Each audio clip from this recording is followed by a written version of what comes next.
अगर इस सृष्टि में सबसे ज्यादा किसी को दंड दिया जाता है तो आत्महत्या करने वाले को बहुत निंदा की गई। आत्महत्या करने ये खिलवाड़ नहीं है जो लोग अपने शरीर को नष्ट करने के लिए सोचते हैं। मतलब बहुत समय तक तो इनको पहले प्रेत बनना पड़ेगा। जो आत्महत्या करते हैं तड़पते रहेंगे, जल भी नहीं मिलता पीने को, बड़ा कष्ट में जीवन, फिर अधो योनियों को प्राप्त होते, बहुत मुश्किल। पता नहीं किस कल्प में फिर करुणा निधान इसे मनुष्य शरीर दे। आत्महत्या करने वाले ध्यान से इस बातों को सुने जिनके मन में कभी आत्महत्या के विचार आते हैं। मतलब आप कल्प कल्प के लिए घोर दुख का बीज बो दिए। शरीर रोगी है या समय प्रतिकूल है या आप किसी पर विजय नहीं प्राप्त कर पा रहे, परीक्षा में पास नहीं हो पा रहे, या आपके अनुकूल कोई बात नहीं बन रही, तो मरना जरूरी है क्या? मरने से समस्या का समाधान हो जाएगा क्या? हम तो कहते हैं कि अगर तुम्हारे अंदर इतनी ही बात आ गई कि मैं शरीर को नष्ट कर दूंगा, अब जीना नहीं, तो आज से भगवान के लिए जियो। तुम दूसरों की कामना पूर्ण करने वाले बन जाओगे, अपनी कामना। मरने की जरूरत है, मर जाओ इस बात से कि आज से मैं अपना जीवन प्रभु को दिया। जब मरने के लिए तैयार हो तो अब क्या इच्छा, अब जैसा चाहे प्रभु करे। तुम ऐसे महात्मा बन जाओगे, सतरथ सतरथ सा लोकांतार्यति। अगर आत्महत्या की तो आप दुर्गति को समझ लीजिए, भयानक प्रेत योनि, जहां स्वेच्छा से आप जल भी नहीं पी सकते, भले नदी किनारे रहिए। स्वेच्छा से, और भयंकर जलन, अशांति, एक जगह चैन से नहीं रह सकता। गोकर्ण जिसे अपनी स्थिति बताता है, धुंधकारी जो प्रेत योनि को प्राप्त है, भैया किसी तरह बचा लो, भयानक कष्ट में हो। यह आत्महत्या करने से समस्त दैवी शक्तियां उससे नाराज हो जाती हैं। तुम्हें जीवन मिला है दुख से लड़ने का, ऐसे अच्छे काम करो, ऐसे भजन करो, तुम्हारा मंगल हो जाए। देखो, भोगों में यदि तुम रति करके अधर्माचरण से, पापाचरण से भोग भोगोगे तो तुम्हारा अंतिम निर्णय यही निकलेगा, ध्यान रखना।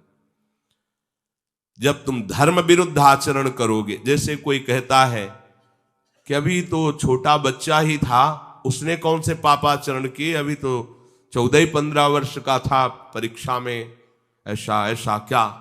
तो भैया, एक जन्म का हिसाब नहीं चल रहा है, बहुत जन्मों का हिसाब चल रहा है। अगर उसके सुकृत काम करते तो माता पिता उसके ऐसे न मिलते कि उसको टॉर्चर करते, तभी तो ऊब गया जीवन से। अब किसको क्या कहें। तो हमें लगता है कि उसके दुष्कृतों के परिणाम स्वरूप ऐसा उसको वातावरण मिल जाता है कि कोई नहीं तो आत्महत्या करने का उत्साह नहीं आना चाहिए। हमें लगता है माता पिता को चाहिए कि अपने बच्चों से ऐसे मित्रता का व्यवहार करें कि उनके दुष्कृत नाश करने वाली भावना हृदय में जागृत हो, ना कि शरीर छोड़ने वाली। कोई बात नहीं, अगर इस बार फेल हो गए हो ना, हम तुम्हें और अच्छा ट्यूशन पढ़ाएंगे। पर वो संसारिक लाभ को ही लाभ जानने वाले जानते हैं, इतना पैसा लगाया बर्बाद। अब वो बेचारा छोटी सी बुद्धि का पूर्व के दुष्कृत परिणाम से प्रेरित हुआ और उसको लगता है मैं आत्महत्या कर लूं। किसानी में सफलता नहीं मिल, लगता आत्महत्या कर लूं। पति अनुकूल नहीं मिला, लगता है आत्महत्या कर लूं। पत्नी अनुकूल नहीं मिली, बोले आत्महत्या। ये कोई निराकरण है तुम्हारी समस्या का? समस्या का निराकरण तो विवेक से होता है। आप भगवान का आश्रय लेकर के भजन करते हुए फिर विचार कीजिए तो आपको रास्ता मिल जाएगा। पर जो रास्ता देने वाले प्रभु है, उनसे तो आप विमुख हो चुके हैं, गंदे आचरण कर रहे हैं, मन में आध्यात्मिक शक्ति नहीं रह गई, बस वही निर्णय देने लगता है कि क्या करूं, इससे तो जीना ठीक नहीं है। मरने के बाद जो दुख है वो तुम झेल नहीं पाओगे। आत्महा न तरेत सा आत्म, शास्त्र में कई जगह लिखा है, वो आत्महनन गति जाए, ऐसा कई जगह लिखा है। इसलिए जहां तक शब्द हमारे श्रवणेन्द्रिय में पढ़ते हो तो लड़ना सीखो समस्या से हारना मत सीखो। समस्याएं तो आती रहेंगी, लेकिन तुम्हारा जो जीवन है बार बार नहीं मिलेगा। और नाम जप करोगे तो सबसे जीत जाओगे। नाम जप करोगे तो दूसरों को भी बचाने वाले बन जाओगे। नाम जप करोगे तो सही बात, तुम्हें कोई डिप्रेशन में डाल सके, आज तक ऐसी कोई समस्या पैदा नहीं हुई। आप नाम जप करके तो देखो। पर प्रभु से और प्रभु के नाम से आपका परिचय नहीं तो बस देहाभिमान में फूले घूमते हैं। जहां उस देहाभिमान में ठेस लगी तो लगा देह को नष्ट कर। अरे देह को नष्ट करना कोई समस्या का समाधान थोड़ी। प्रभु कह रहे हैं कि मनुष्य शरीर नौका है, गुरुदेव खेवैया है और मैं अनुकूल वायु हूं, सुख पूर्वक भवसागर से तर जाओ। यदि ऐसा नहीं हुआ तो तुम आत्महा हो, तुम आत्महत्यारे हो। जब उपासक अगर ऐसा मान लेता है कि हम पूर्व जन्मों के पुण्यों के फल से इस संसार से मुक्त हो जाएंगे तो असंभव। पहले ध्यान लो, पुण्य एक छोटी वस्तु है, संसार भयावह समुद्र है। ये केवल भगवत कृपा से, गुरु कृपा से पार हुआ जाता है, पुण्य बलों से नहीं। आज तक कहीं ऐसे इतना बड़ा पुण्यात्मा महाराज नृग, पढ़ के देखो भागवत, होश उड़ जाएंगे। 100-200 गाय हो तो बहुत ठसक हो जाती है, लाखों लाखों गायों का रोज दान करने वाला, स्वर्ण से अभिषिक्त करके उनको सजा के, और क्या क्या नहीं दान करने वाला। गिरगिट बना पड़ा था द्वारिका के कुएं में, द्वारिकाधीश ने करुणा की अहेतुकी, हाथ जोड़कर खड़े हुए बताया मैंने ऐसा ऐसा पुण्य किया, ऐसा ऐसा किया। पुण्यों के बल से भगवत प्राप्ति नहीं होती। पाप और पुण्यों का फल तो तुम्हें सुख दुख के रूप में मिलेगा, भगवत प्राप्ति के रूप में नहीं। मनुष्य योनि, भगवत कृपा और नाम जप, इससे भगवत प्राप्ति होती है। बहुत बढ़िया कृपा है। जो आपके जीवन में आचरण हो रहे हैं वही अंतिम समय चिंतन में आएंगे। ये भूल जाओ कि अभी जवानी है तो हम खूब भोग मनमानी भोग ले, बुढ़ापे में भजन कर लेंगे। और ये जिन साधकों का लक्ष्य भगवत प्राप्ति नहीं है तो चाहे जितना जो कुछ भी उनको अनुकूलता मिल जाए भगवान की तरफ से, वो कभी नहीं चल पाते हैं। ये लक्ष्य आपको सत्संग सुन के बनाना पड़ेगा, ऐसा नहीं कि पूर्व जन्म के प्रताप से बनेगा। ये भी बात छोड़ दीजिए। आपको सत्संग मिला ना, कृपा हुई, अब सुनकर आपको लक्ष्य बनाना पड़ेगा, मुझे भगवत प्राप्ति करनी। ये बस तुम्हारे हृदय में बैठना चाहिए, बहुत बड़ी बात है, मुझे इसी जन्म में भगवत प्राप्ति करनी है। और इसकी पूर्णता के लिए फिर अन्य कोई आश्रय जो आपको दिखाई दे रहा उसे नष्ट कर दो। नहीं, इस चढ़ाई में जहां आपको प्रतिकूलता पड़ी भाग जाओगे उसी आश्रय में। जब निवृत्ति मार्ग में कदम रख दिया तो 21 पीढ़ियां तरेंगी, माता पिता की बात क्या, पर लौट के पीछे नहीं देखना। निवृत्ति मार्ग को कहते हैं महाप्रस्थान पथ। महाराज युधिष्ठिर पांडव जब प्रस्थान पथ कर रहे हैं, पीछे से सूचना मिलती जा रही, सहदेव गिरे महाराज, हिमालय बर्फ बर्फ ही बर्फ। सहदेव गिरे, पीछे मुड़ के नहीं देखा। नकुल गिरे, द्रौपदी गिरी, महाराज अर्जुन गिरे, भीम भी गिरे, पीछे मुड़ के नहीं। महाप्रस्थान गति, इसमें पीछे मुड़ के नहीं देखा जाता। सब परम पद पे आरूढ़ होंगे क्योंकि आप चल रहे हो।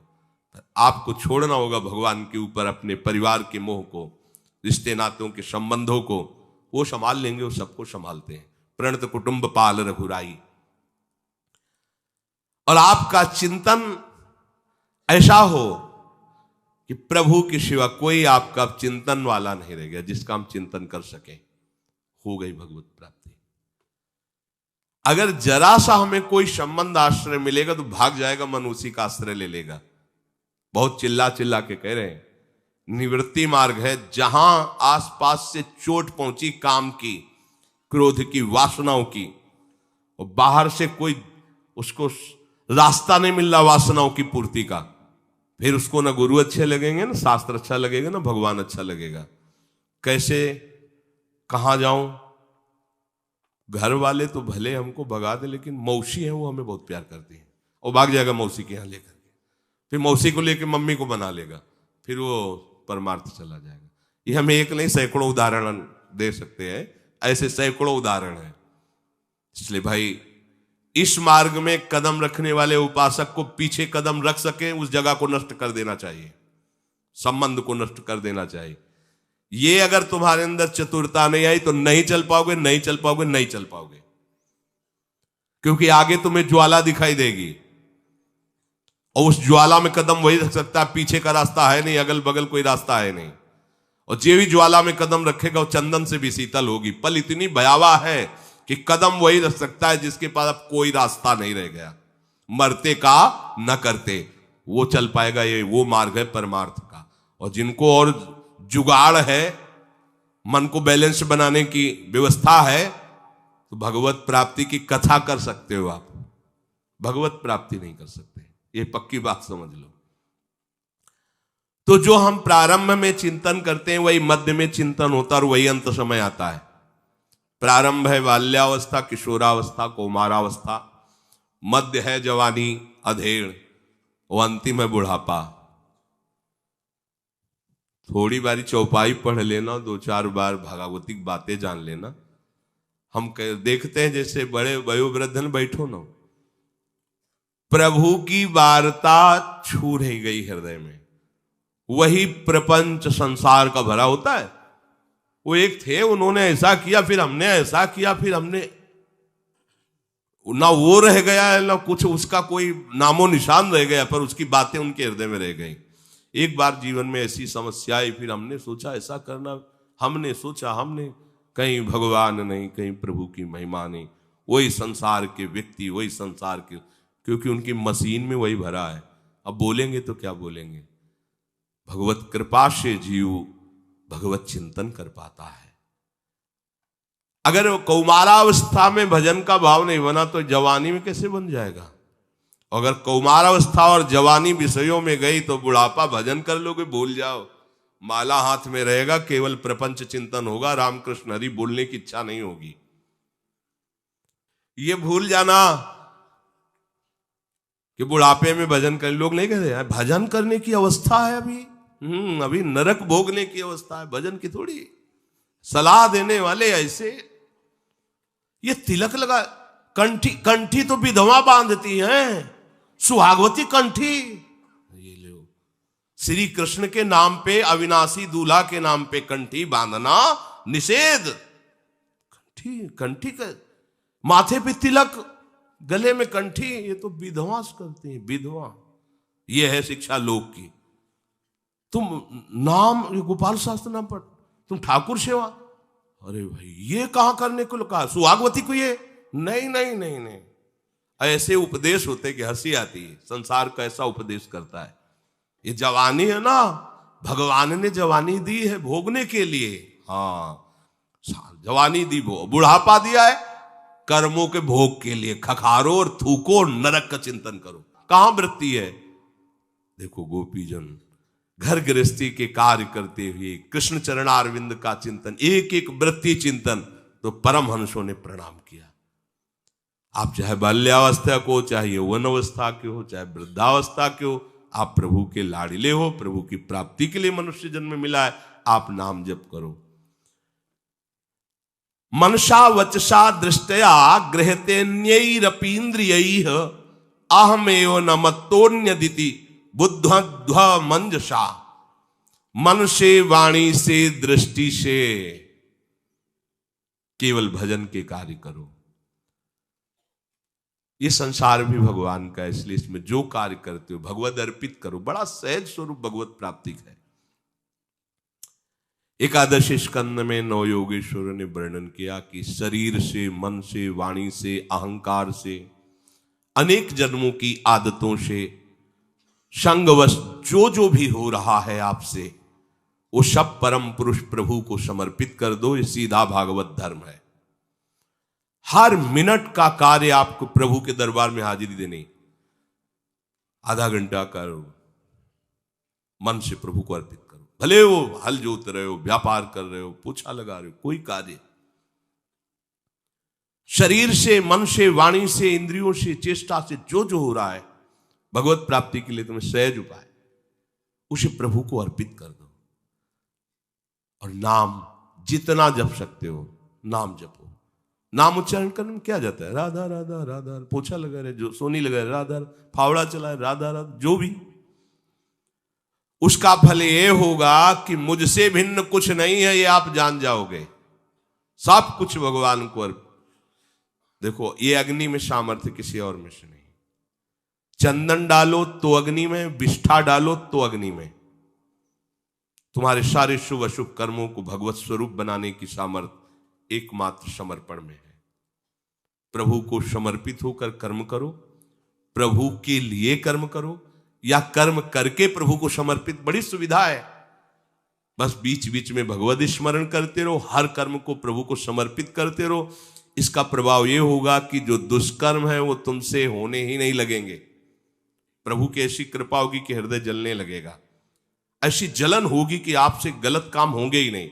फिर धीरे धीरे कर्ता भाव में भी जलन होने लगेगी, कर्ता भाव भी चला जाएगा। फिर वहीं पहुंच गए जहां पहुंचना था, वासुदेवाश्रम, अभिन्नता आ जाएगी। किसी को एक जगह भी अपनी प्रिय वस्तु मिल जाए तो इतनी प्रसन्नता होती है कि उस प्रियता में भर करके सब जगह डोलता रहता है। भाव ये जिस दिन कहीं एक जगह आपका भगवत भाव बन गया, गुरु में, शास्त्र में, धाम में, आचार्य में, नाम में, रूप में, लीला में, सेवा में, किसी एक जगह आपका पक्का भाव बन जाए, मतलब एक ही जगह हो जाए, गुरु साक्षात पर ब्रह्म, अब इनके वचन के अनुसार सब जगह आपको वही अनुभूति हो जाएगी, क्योंकि चराचर में गुरु ही विराजमान है। एक जगह, अब तो नाम ही हमारे लिए सब कुछ, नाम पकड़ लिया, जो गुरु जी ने नाम दिया, नाम किसी एक जगह पकड़ लो। या हमारी दुर्दशा है, हम एक जगह नहीं। एक महात्मा कह रहे थे, संसार में एक ही जगह ऐसी है जहां डांट खा करके भी प्रसन्नता होती हो, गुरुदेव। कौन तुम्हें डांटेगा? ऐसे तो लाज जूता झगड़ा झंझट संसार में बहुत हो रहे हैं अपने स्वार्थ के लिए, लेकिन तुम्हें भगवत प्राप्ति हो जाए इसके लिए कौन तुम्हें डांटेगा? तुम नरक जाओ, हमारा काम बनना चाहिए। केवल एक ऐसे गुरुदेव वात्सल्य समुद्र है जो तुम्हें शासन में ले रहे हैं तुम्हारे मंगल के लिए, तुम्हारे कल्याण के लिए। पर अज्ञानी जीव समझ नहीं पाता है। जिसको सब जगह अपने प्यारे का दर्शन करना है तो पहले किसी एक जगह से प्रारंभ कर दो। अगर गृहस्थ में हो तो माता पिता से शुरू करो, मेरी मां मेरे लिए भगवान, बस निष्ठा में आ जाओ, कभी जवाब मत देना। जैसे हम भगवान की अष्टयाम सेवा करते हैं ऐसे आप अपनी मां की करने लगो। अगर भगवत साक्षात्कार ना हो जाए तो बताना। कहीं एक जगह मान लो, एक जगह मान लो फटाक से, कहीं एक जगह मान लो, एक जगह मान लो। सब जगह का मानी संख्या एक जो है वो आपको पूरा सवाल हल कर देगी। किसी एक जगह मान लो अपने प्रभु को, सब जगह है, कहीं एक जगह मान लो। गुरुदेव में, माता पिता में, शास्त्र में, नाम में, प्रभु के रूप में, प्रभु की लीला में, प्रभु की सेवा में, प्रभु के धाम में, एक जगह कोई एक। ये मानने का मतलब निष्ठा। देखो पुंडरीक जी महाराज माता पिता को भगवान मानकर सेवा कर, साक्षात मेरे भगवान। भगवान को चाहा नहीं मिलने के लिए, भगवान आके खड़े हो गए। दर्शन करो, कौन हो? भगवान है, जिनकी भावना से तुम माता पिता की सेवा कर रहे हो। तो थोड़ी सेवा रह गई, पूरा कर दे, फिर मुड़ेंगे आपकी तरफ। ऐसे एक ईंट उठाइए से भगवान ईंट में खड़े। आज भी विठ्ठल भगवान, वैसे विठ्ठल भगवान आज भी खड़े। माता पिता को भगवान माना तो साक्षात भगवान आ गए। कहीं एक जगह मान लो। श्री रामदास काठिया बाबा ने अपने गुरुदेव को भगवान माना, बड़े बड़े संतों ने माना। रात में सोना नहीं, केवल भजन करना है। कोई कंबल नहीं, केवल लंगोटी पे रहना है। थोड़ी आग दे देते थे, बस आंच में समय व्यतीत करो। सर्दी में आग बुझ गई मतलब तुम सो गए, नहीं सोना नहीं। तो ऐसा कुछ हुआ कि आग बुझ गई, वो बैठे ही बैठे ध्यान नहीं दे, क्योंकि अधिक शीतलता में थोड़ी थोड़ी देर में कोयला या लकड़ी रखते रहना पड़ेगा। और ज्यादा आग नहीं देते थे, थोड़ी आग, क्योंकि तुम्हें पूरी रात जगना है, भजन करना है। कितना कड़ा शासन गुरुजनों को होता। एक दिन रात्रि में आग बुझ गई, कहे गुरुदेव थोड़ी आग ले लें, आग बुझ गई। आग बुझ गई इसका मतलब तुम सो गए मतलब भजन से रहित हुए, हमारी आज्ञा का उल्लंघन किया। बहुत उनको नाराज हुए। और काठ, इतना मोटा काठ कमर में बंद, पेट कसा हुआ कि मतलब अगर एक रोटी तो एक ही रोटी जाएगी, दूसरे में टाइट हो जाएगा तो काठ है, कोई रबड़ थोड़ी कि बढ़ जाएगा। और इतना मोटा है कि बाएं लेटो या सीधे लेटो, कैसे भी लेटो, चुभेगा, लेटना नहीं। कितना कठोर दंड। तो ऐसा थोड़ी है कि ये धरी तुम्हारी लंगोटी कमंडल, यार मतलब चैन से सो भी नहीं सकते, भरपेट पा भी नहीं सकते भोजन। ऐसा नहीं हो कि गुरुजी ने पीटा, काठ बंधवा दिया और डांटा, आज के बाद तुम्हें अगर दोबारा अग्नि बुझी तो समझ और गुरुदेव में आ सकते। सिद्ध महापुरुष हुए। आज हम गुरुजन हमें दुलार करके अगर कुछ बताते भी हैं तो हम मानते नहीं। क्यों? हमें भगवत प्राप्ति की इच्छा नहीं। भगवत प्राप्ति की इच्छा है तो फिर हमें अमृत लगने लगेंगे गुरुदेव के वचन। किसी को एक जगह भगवत भाव, एक जगह कहीं कर लो। वैसे तो सर्वान वस्तु तय करनी, पर यहां सिद्धांत में कह रहे अगर एक जगह कर लो तो आनंद की बाढ़ आएगी, फिर उसी बाढ़ में सब जगह भगवत अनुभूति होने लगेगी। जब आनंद की बाढ़ आती है तो उसकी दशा बदलने लगती है। कभी वो चुप शांत दिखाई देता है, कभी वो नाचता है, कभी वो गाता है। वाग्गदगदा द्रवते यस्य चित्तम रुदत्य भीक्षणम हसित क्वचिच्च विलज्य उदगायति नृत्यते च मद्भक्ति युक्तो भुवनम पुनातु। जिसकी वाणी मेरे नाम गुण लीला का गायन करती रहती है, उसका हृदय द्रवित हो जाता है। मेरे रूप गुण प्रभाव लीलाओं को गाते गाते उसको रोने आना लगता है। कभी बहुत जोर से चिल्ला के रोने लगता है, कभी हंसने लगता है, कभी लज्जा छोड़कर नाचने लगता है, गाने लगता है। ऐसा मेरा रंग छाता है कि वो मेरा भक्त पूरे त्रिभुवन को पावन करने वाला बन जाता है। मम भक्ति युक्तो भुवनम पुनातु।